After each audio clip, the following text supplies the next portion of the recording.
Que voyez-vous?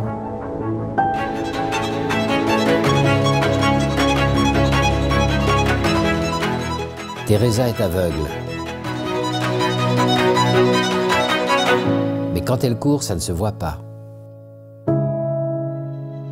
Je m'appelle Teresa Damotta, j'ai 46 ans, je suis atteinte de rétinite pigmentaire. À partir du moment où j'ai commencé à perdre la vue, le sport, c'est ce qui est rentré dans ma vie. C'est ce qui m'a un petit peu sauvée psychologiquement.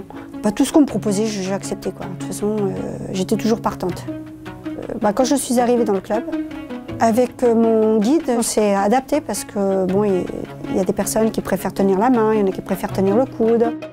La confiance, c'est vrai qu'on est obligé de l'accorder parce que sinon on n'avance pas. Pour quelqu'un de voyant, on se pose toujours des questions. Qu'est-ce qu'on va apporter à une personne non-voyante? Bon, à la limite, on peut tourner en rond sur un stade et puis voilà, quoi. Non, on a un ressenti et c'est vrai que quand on change d'endroit, c'est des reliefs différents, des odeurs différentes. Comme tout être humain, en fait, hein, on a une mémoire sélective, il y a des choses que je vais imprimer. Mon chien, avec sa petite clochette, me permet de savoir où elle est, de l'appeler si elle est trop loin, voilà. Mais elle a tendance à me surveiller, à savoir si tout se passe bien. C'est vrai que pour les déficients visuels, l'idéal, c'est le développement des transports en commun. La vocalisation dans les bus, dans les tramways, c'est la liberté, c'est l'autonomie, parce que les personnes non-voyantes, eh bien, elles se déplacent partout. Elles sont mobiles, mais à condition que la société, elle l'ait prévu dans leur cahier des charges. J'ai décidé d'avoir des enfants, mais une fois que j'avais vraiment la confirmation que je n'allais pas avoir un enfant en situation de handicap, puisque je le vis, chacun a son espace, chacun a son autonomie. Voilà, je ne veux surtout pas qu'elle soit ma petite infirmière, par exemple. J'aime voir tous les types d'horizons, hein. J'aime bien découvrir, je suis curieuse.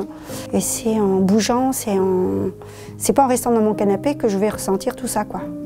Dans mon canapé, oui, j'aime bien les reportages, quand ils sont super bien décrits par les journalistes. Je me régale et là, je me dis, oh là là, mais j'aimerais bien partir. J'ai mon guide avec qui je fais du sport, il m'a proposé de partir en Thaïlande, qui n'a pas peur, évidemment, et qui est prêt à me faire partir. Mais quand je rencontre des personnes valides qui ont peur pour moi, je dis, la peur n'évite pas le danger. Allons et essayons, et après on verra. On s'adaptera. Les aveugles et malvoyants ne manquent pas de volonté. Ils manquent de moyens. Aidons-les chacun à notre façon sur aveugledefrance.org.